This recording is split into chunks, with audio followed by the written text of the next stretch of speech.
You're listening to DNA ID. brought to you by AbJack Entertainment. Be sure to check out some of the other great true crime podcasts from this network, including The Murder in My Family, Missing Persons, Scene of the Crime, Zodiac Speaking. Beyond Bizarre True Crime, Citizen Detective, and Campus Killings. all of these podcasts are available for you to binge on right now, wherever you listen to podcasts. Subscribe where you're listening to this podcast so you don't miss an episode.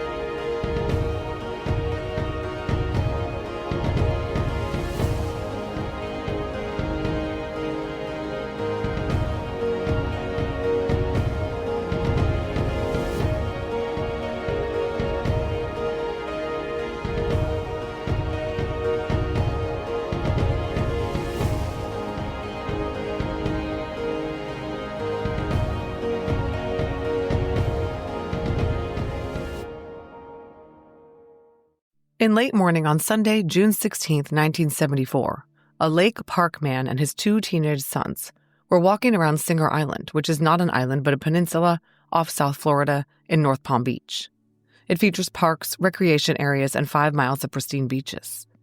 The trio was looking for driftwood and fishing lures in a dense mangrove forest in an area known as Burnt Bridges, west of the 2-lane A1A highway bridge, when they found something quite different and, shall I say, unexpected. One of the boys found a human skull lying near the edge of the Lake Worth Lagoon. Palm Beach County Sheriff's officials were summoned to the scene and observed the following very disturbing tableau. A human skull that included all but one tooth, which had either been removed or had fallen out due to decay and been lost, lay on the ground. A lower jawbone and other human bones were scattered throughout the area and were believed to have been stripped of flesh by land crabs and birds. I have to explain here that looking for tiny bones in this area was comparable to the infamous needle haystack situation. The area was densely overgrown, swampy, and thick. The bones were scattered in a wide area. As a result, only a partial skeleton was eventually recovered, and it was completely devoid of flesh. But some hairs were found that indicated that the person had likely been a long-haired strawberry blonde. Close examination of the scene revealed something else, something very unsettling. A black coated wire was fastened around a nearby tree. Palm Beach County Sheriff's Detective William Springer later said, "She was tied up in the mangroves with wire to a tree. She was skeletal remains, totally nothing left of her except bones." Analysis of the bones by both a pathologist and a forensic anthropologist determined that they belonged to a white teenage girl in the range of 13 to 19 years old. She was petite at between 4'11" and 5'2" tall, and estimated to be pretty thin, between 83 and 120 pounds. Given the state of the scant remains, it was impossible to determine her date of death. The forensic anthropologist posited that she could have been there for a year and a half or more. And her bones betrayed nothing about her cause of death, but of course the fact that the victim had possibly been tied to a tree pointed to a violent end. However, some other evidence was located that could provide some clues. Lying on the ground near the bones and suspected to be related to the victim were the tattered remains of some clothing. Blue denim material that was believed to have been a pair of Daisy Duke-style jean shorts lay in scraps. A pair of size 5 yellow women's underwear with yellow metallic stripes was also found, and a sweater lay on the ground as well. This from the Palm Beach Post, quote, "The sweater is black, trimmed at the bottom with a wide band of gray.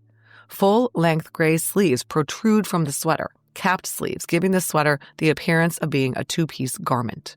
While police say there is no apparent evidence of foul play, there reportedly are holes in the back of the sweater that could have been made by bullets.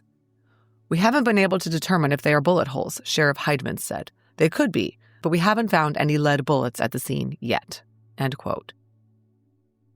I'd like to state here that there is zero evidence the holes in this sweater were made by bullets. Modern investigators do not think so. There were likely holes made by insects or rodents as the sweater lay out in the elements for 18 months or more. Nothing else was found, no jewelry, shoes, or other distinguishing items. Police did not know at the time that Singer Island Jane Doe's killer loved his trophies. Identifying Singer Island Jane Doe was going to be an uphill battle. Police did not have a lot to go on. Yes, they had the skeleton's statistics and strawberry blonde hair, but no fingerprints were available. The sweater was distinctive, but the lack of any identifying marks or accessories made things difficult. The investigators were limited to the dental scans they were able to obtain, since both parts of Jane Doe's jaw and mandible were located.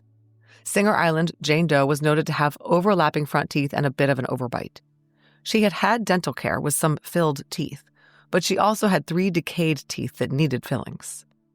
According to a June 18, 1974 article in the Palm Beach Post, the Palm Beach County Sheriff's Department provided her dental scans to Broward County authorities, knowing that several girls had gone missing from that county in the past 2 years.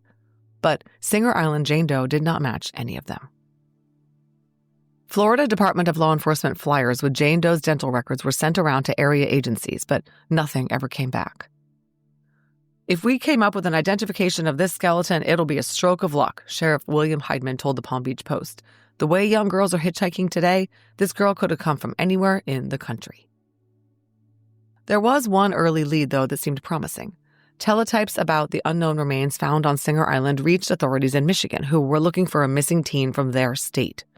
According to an article in the Palm Beach Post, Palm Beach County Sheriff's Detective Sergeant Emilio Diamantis flew with Singer Island Jane Doe's skull to Roseville, Michigan, to compare to the dental charts of a missing girl from that state named Bonnie Robinson. Detroit police believed Bonnie had been killed by 17-year-old suspect Terry Wayne Walker, who had confessed that he had killed a girl in Florida. He said he met a 14 or 15-year-old girl on the beach in Daytona. They stayed together for a couple of weeks, doing coke and hitchhiking around. Finding themselves in West Palm Beach, he and the girl had an argument and Walker hit her. He knocked her down, kicked her in the throat until she was unconscious, and dragged her into a swamp. This was somewhat near where Singer Island Jane Doe was found, although it was vague. Dental records confirmed that Singer Island Jane Doe was not the missing teenage girl from Michigan, Bonnie. But Walker's description of the area and the remains convinced Palm Beach authorities that he had killed Singer Island Jane Doe, whoever she was. They sought an arrest warrant for first-degree murder against Walker, who had also confessed to a murder in Indiana. I don't know what eventually ruled him out, but Walker was eventually convicted of 2 murders, and Singer Island Jane Doe's was not one of them.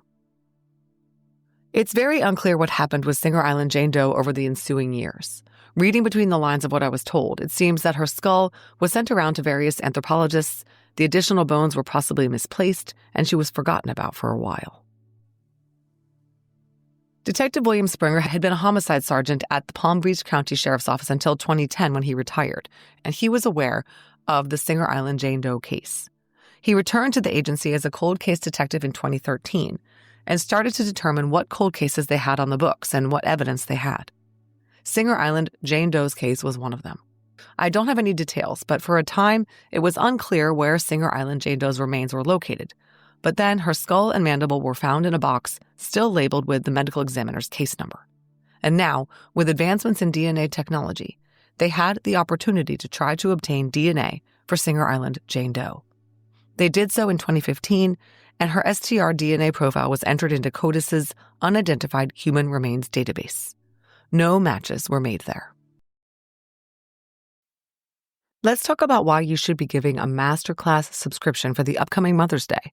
The mom in your life will love receiving a gift that she can get a lifetime of learning from.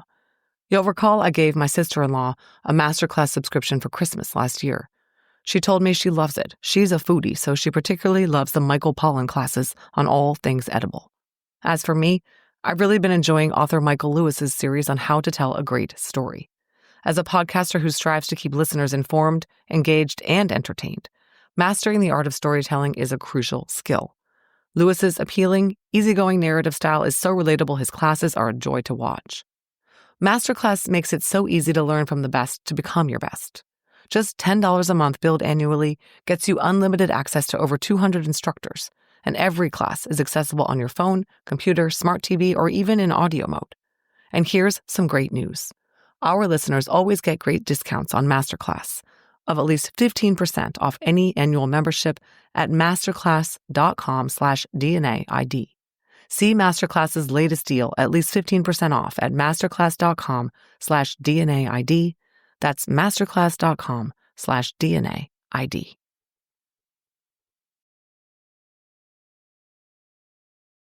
Now that they had DNA for Singer Island Jane Doe, one of the first orders of business was to compare her remains and DNA to that of Debbie Lowe, a missing 13-year-old from Pompano who vanished in February 1972. Debbie's sister posted on WebSleuth that authorities contacted her family in 2014 to see if Singer Island Jane Doe could be Debbie. After DNA comparison to family members of Debbie, she was ruled out as being the girl found on Singer Island in 1974. Debbie has never been found. Singer Island Jane Doe was entered into NamUs as UP 16314 in August of 2017. Over the next 5 years, she was ruled out as being 11 different missing women: Charlotte Loomis, Victoria Bowers, Rosemary Buck, Brenda Davidson, Diane Gilchrist, Helen Allison, Deborah Lowe, Peggy Reed, Gail Joyner, Cheryl Tillinghast, and Judy Davis. In 2019, a reconstruction of Singer Island Jane Doe's face was done by Palm Beach County Sheriff's Office forensic artist Autumn Crick, using her skull as a template. This image was added to NamUs and publicized, but it did not bring about any helpful tips as to who Singer Island Jane Doe could be. In December of 2021, Othram Labs contacted Detective Springer about performing genealogy testing on cold cases with degraded DNA. Singer Island Jane Doe's case remained unsolved, so the Palm Beach County authorities decided to proceed. Othram's scientists were able to develop a SNP profile from Jane Doe's teeth, and the genealogy did not take long at all. I don't know what level relatives were identified in the open-source databases, but in March of 2022, Othram provided Detective Springer with the possible name of the victim and her likely mother and siblings. Detective Springer picked up the phone, called up one of the brothers, and said, "Any chance you have a missing sister?" "Yes," the man said. "My sister has been missing since 1972. DNA testing of his mother, who was well into her 90s, confirmed it. Singer Island Jane Doe was Susan Gail Poole. Susan was born on February 12, 1957, to father Richard Norman Poole and mother Gail Waterman Poole. She was 15 when she disappeared in December of 1972.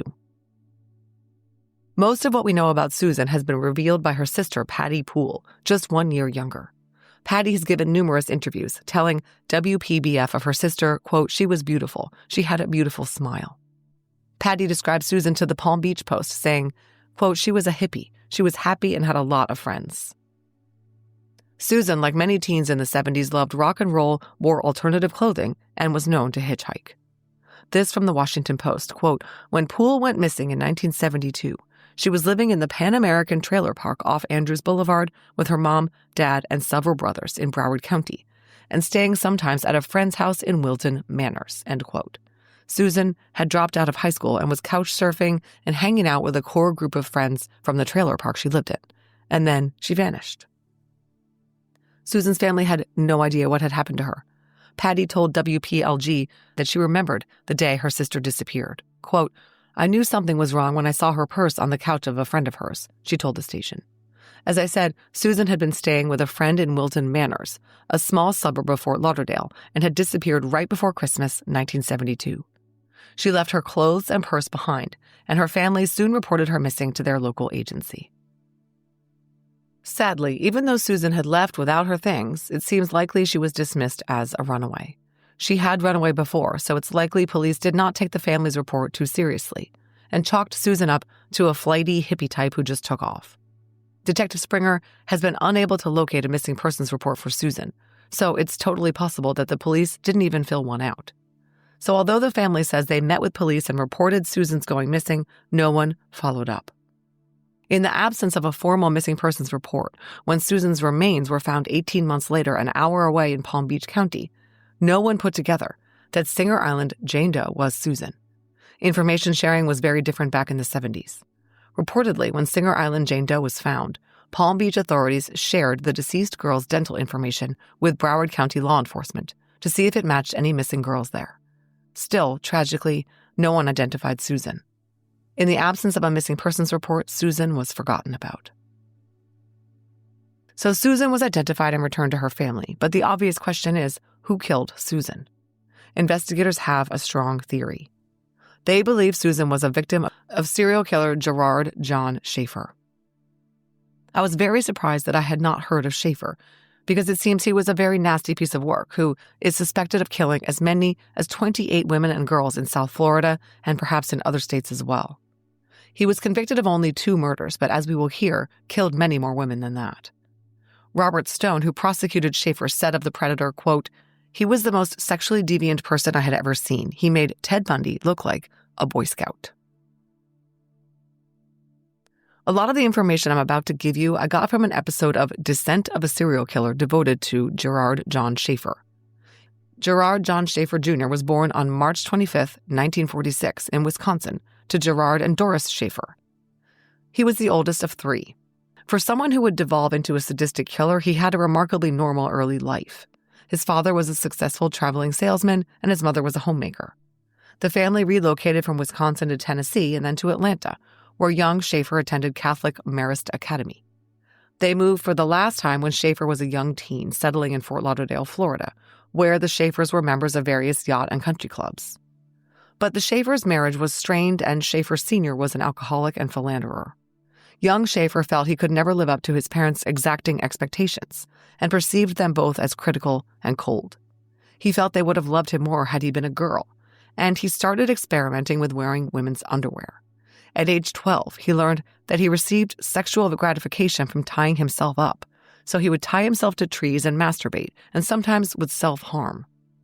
He loved to hunt in the Everglades and enjoyed killing small animals for fun.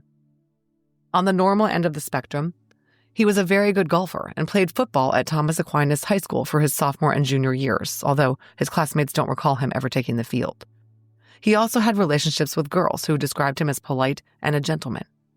But then his high school girlfriend left him because he wanted her to act out his rape fantasies. He was described by teens who knew him as someone who was obsessed with trying to look up girls' skirts.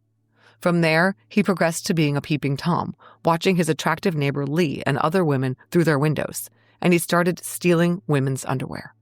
He moved on from killing small animals for sport to mutilating cattle, according to author Patrick Kendrick, who knew Schaefer personally and wrote a book about him. I'm not going to get into Schaefer's whole history, his 2 marriages, his failed attempts at becoming a teacher.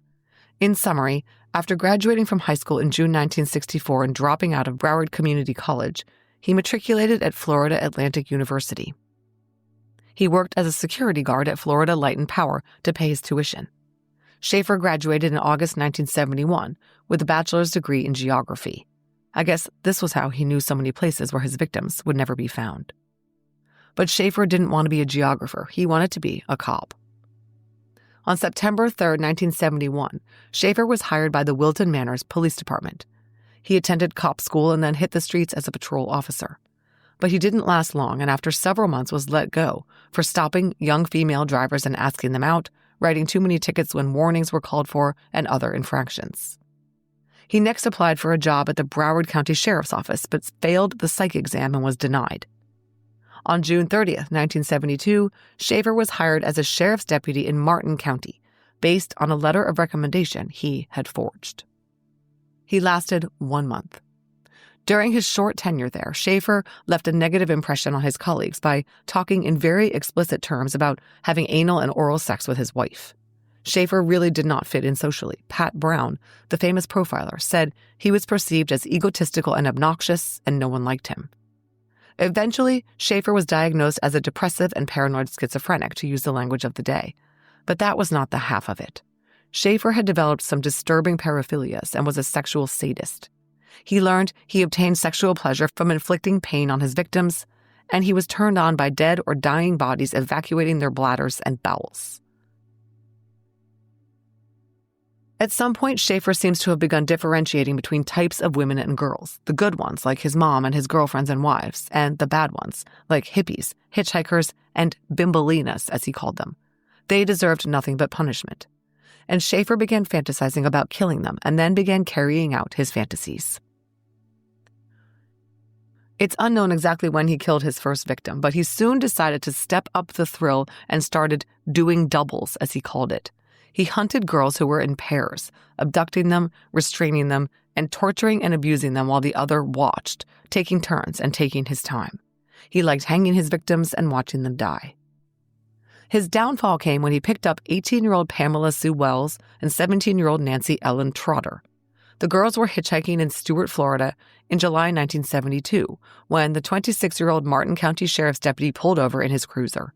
He told the teens that hitchhiking was illegal, which was a lie, and took them back to the hostel where they were staying.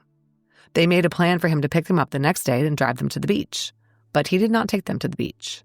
He drove them to Hutchinson Island, where he told them there was a cool Spanish fort that they should see. But when they got there, he pulled a gun on them and told them he was going to sell them into sexual slavery. He cuffed and gagged them and molested them at knife and gunpoint. But in the midst of all this, he got a call on the radio that he was needed at work. So he put nooses around their necks and strung the nooses up from a large tree. The nooses were tightened so that the girls had to stand on tree roots so as not to choke. If they teetered off the roots, the ropes would tighten around their necks. Then he left them there, saying he would return. But when he got back, Pamela and Nancy had managed to get out of the nooses and gags by wiggling around and using their teeth. Both of them ran separately. Pamela got a ride with a truck driver and made it to the police station.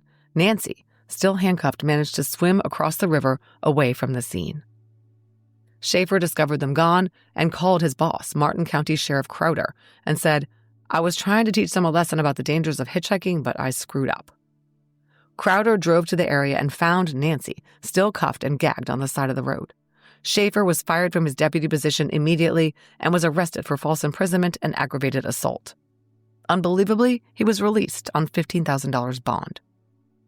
In December 1972, he pleaded guilty to 1 count of aggravated assault. He was sentenced to 6 months in jail, but was allowed to spend the holidays at home before starting his jail term on January 15, 1973. What no one knew was that while he was still out, he continued to commit abductions and even murders.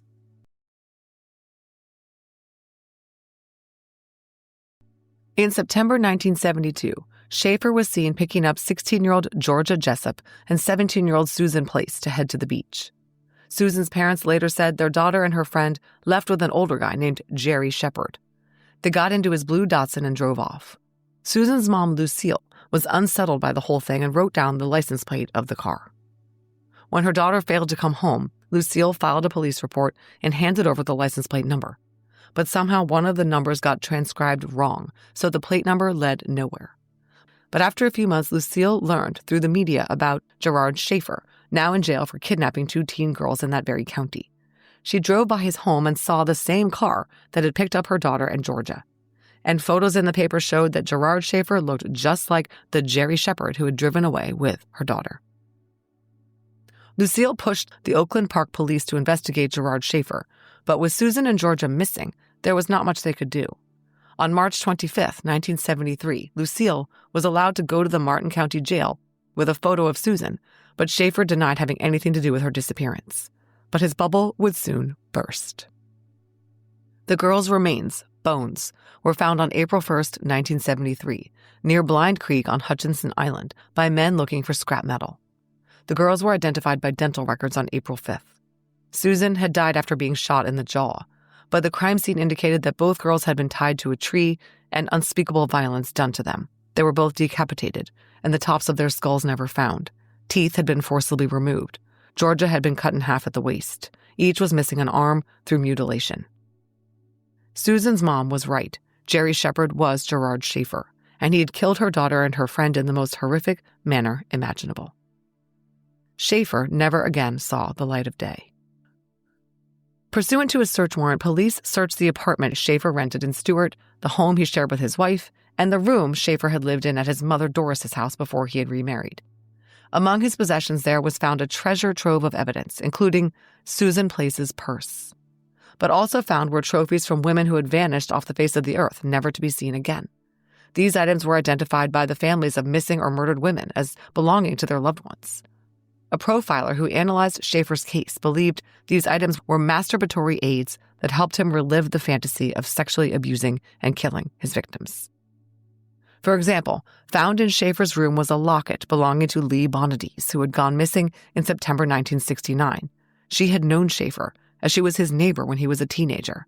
He had stalked her, watching her through windows and masturbating. He told his girlfriend that Lee was a dirty girl for leaving the curtains open. In August 1969, Lee was married, but in September, her husband came home to a note saying she had gone to Miami. She never returned. Oddly, Schaefer told Lee's family that she had called him and asked for a ride to the airport, but she'd never shown for the pickup. Lee's body was finally found in 1978, but not identified until 2004. She is believed to be one of Schaefer's early victims. Also found in Schaefer's things were 2 gold-filled teeth and a distinctive shamrock-shaped pin belonging to cocktail waitress Carmen Halleck, who disappeared in December 1969. She told her sister-in-law over lunch on the day she vanished that she had a date that night with a teacher who had promised her a job. This was certainly Schaefer. Her bathtub was found full, her car and dog abandoned. Her body has never been found. Her murder, too, is attributed to Schaefer. Police found an address book of Belinda Hutchins, a young mother who had last been seen climbing into a baby blue Datsun sedan with a dark-haired male driver in January 1972. Her husband later identified Schaefer's baby blue Datsun as the one he had seen her get into. Her body has never been found. They found items of jewelry from 14-year-old Mary Alice Briscolina, missing since October 26, 1972. She had gone missing along with her 13-year-old friend Elsie Lena Farmer, who lived in the same trailer park as Susan Poole. Elsie's family reported her missing on October 24th, and Mary Alice Briscolina's family reported her missing a week later. Their skeletal remains were found on January 17, 1973, at a construction site off Sunrise Boulevard in Plantation. Both had been bludgeoned to death. The girls' friends told police that Mary Alice's boyfriend's older sister had a friend named Gary Shepard who had been a Wilton Manors cop. This Gary Shepard was later identified as Schaefer. Also found were a passport and diary from 19-year-old Colette Goodenough, who vanished in January 1973. Colette and her friend Barbara Wilcox, whose driver's license was also found in Schaefer's room, had disappeared after hitchhiking from Sioux City, Iowa to Florida. Their skeletal remains were found by hog hunters in Port St. Lucie in January 1977. The teens had been bound together by baling wire. This from tcpalm.com, quote, "Their hacked remains were scattered around a large tree that, according to investigators' reports, showed signs one or both girls had been hung from. An orange crate was set to the side as if it served as a spectator's seat," end quote. Schaefer, who was just days away from reporting to jail for his 6-month sentence for the abduction of Nancy and Pamela, had made a long-distance phone call from Cedar Rapids, Iowa, to his Florida home around the same time. Police assume he met up with hitchhiking Colette and Barbara en route back to Florida. Other items found in Schaefer's stash at his mom's were 11 guns, he was a collector, 13 knives, photos of Gerard in women's underwear, and writings and sketches detailing his fantasies about torturing and slaying whores, in quotes. The fantasies focused on bondage, hanging, sexual torture, and necrophilia. In later stories written by Schaefer that he claimed were fiction, he addressed his crimes in excruciating detail, addressing the exciting challenge of doing doubles and using his skinning knife on his victims as the other watched. There are other suspected victims of Schaefer that authorities have publicly stated are attributable to him, even though no trophies linked to them were found in his stash. 2 of these were 9-year-old Peggy Ron and 8-year-old Wendy Stevenson, who vanished from Pompano Beach on December 29, 1970. A man had been seen buying ice cream for 2 girls who met Schaefer's description. He denied killing the 2, but in a 1989 letter, he said, quote, "Peggy and Wendy came along just as I was curious about cannibal Albert Fish's craving for young girls' flesh. I assure you these girls were not molested sexually. I found both of them very satisfactory with sautéed onions and peppers," end quote. According to the Charlie Project, it is possible that 2 women who vanished in 1966 were in fact Schaefer's first victims. Nancy Leichner and her friend Pam Nader were last seen on October 2, 1966 at the Alexander Springs Recreation Area of the Ocala National Forest in Altoona, Florida. They went for a hike in the woods and have never been seen again. Their cases are officially closed, as authorities believe that Schaefer was responsible for their murders. The Charlie Project states that investigators linked Schaefer to their disappearances through witness testimony and a jailhouse confession. Finally, the family of 13-year-old Deborah Lowe, missing since she was last seen walking to school in Pompano Beach in February 1972, believes that Schaefer killed Deborah as well. Experts who have studied Schaefer's life victim's MO and writings theorize that he suffered from lifelong rejection by his parents, by girls, by the Catholic Church, by the administration at the school he taught at, by the police agencies where he worked. He desperately strove to attain power and control and obtained pleasure from exerting his dominance over his victims.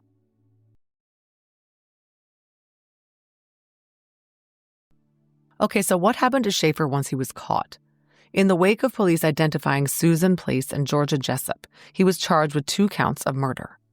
Schaefer admitted that he was sick, but he would not take a polygraph exam and fought his prosecution the whole way.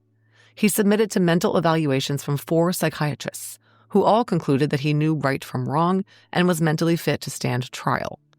At that trial, his abduction and sexual assault victims Nancy and Pamela testified, and Susan's mom Lucille testified about him leaving with Susan and Georgia.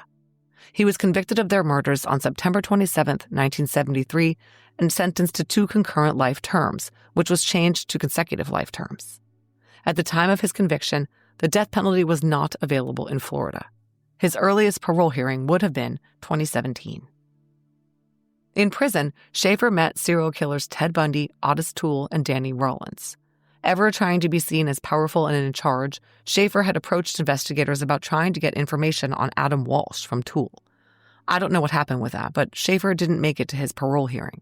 He was stabbed to death in December 1995 by a fellow inmate at the maximum security Florida State Prison.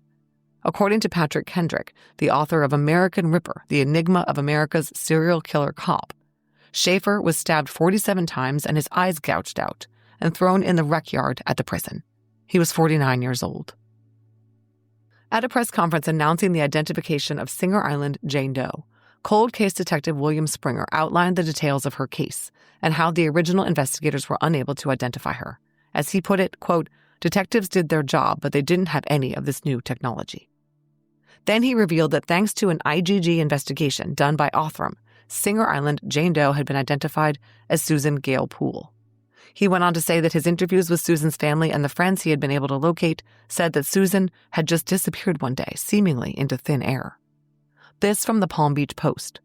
After her sister was identified, Patty Poole, who still lives in Broward County, described having a range of emotions upon finally learning what happened to her sister after so many years. She said she felt sad, relieved, and angry. "We were hoping that she would come home," she said. "Every time I saw somebody with long blonde hair dressed like she did in jeans, I would wonder if it was her." And this from the Orlando Sentinel.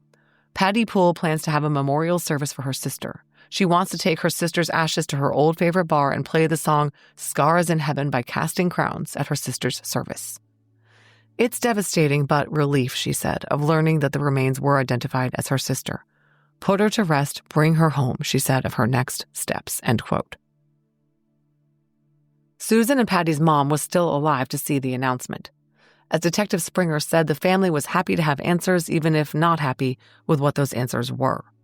As Patty put it, the way her sister died was very cruel.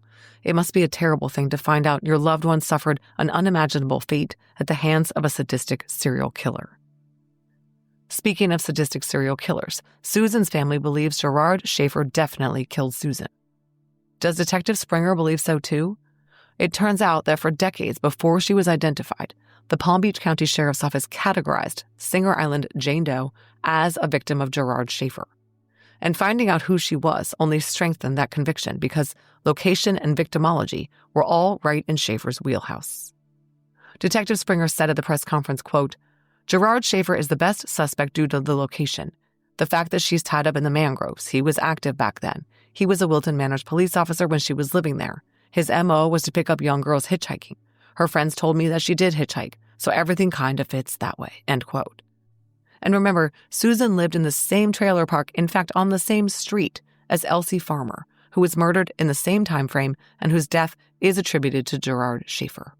Further, when Susan vanished in December 1972, Schaefer had been fired as a deputy in Martin County and was out on bond, living in Wilton Manors, where Susan was spending time at her friend's apartment. Schaefer had formerly been a cop in the town and had hung out at the 7-Eleven with the other officers, the same 7-Eleven where Susan's brother worked. He also lived right around the corner from the 7-Eleven and could have seen Susan there. Susan got around by hitchhiking, and Schaefer was known to pick up hitchhikers and teach them a lesson. Susan was found in a remote mangrove area near A1A, just like other known victims of Schaefer. Schaefer was known to bind his victims to trees with wire, just the way Susan was believed to have been tied up. Schaefer also rented an apartment in Stewart, putting him near the location where Susan's body was found.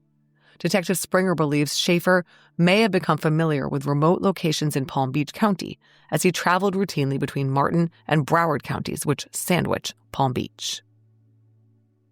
Detective Springer worked hard to track down Susan's friends from the trailer park and Wilton Manors. He was hopeful that one of them would remember her mentioning a tall, dark-haired young police officer, or even just mentioning having an older boyfriend. None of the friends or Susan's family recalled anything of the sort. And Detective Springer worked with the Broward County Sheriff's Office to review all the trophies, possessions, and writings of Gerard Schaefer to see if there was anything belonging to Susan or any mention of her. He even reviewed hundreds of pages of letters Schaefer wrote to his first wife, who wrote a book about her ex-husband. He has never found any concrete connection between Susan and Schaefer. Like any responsible investigator who has only circumstantial evidence to rely on, Detective Springer is careful not to assert publicly that Schaefer was definitely Susan's killer, but he told me he believes 100% that Schaefer killed Susan.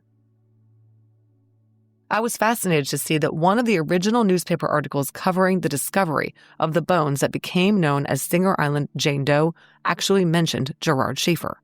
This is from the June 18, 1974 Palm Beach Post. Quote, "Because of the destructive ability of the animals, such as dogs, raccoons, and land crabs, police aren't certain where the victim died. However, they believe death may have occurred between 8 weeks and 8 months before the skeleton was found.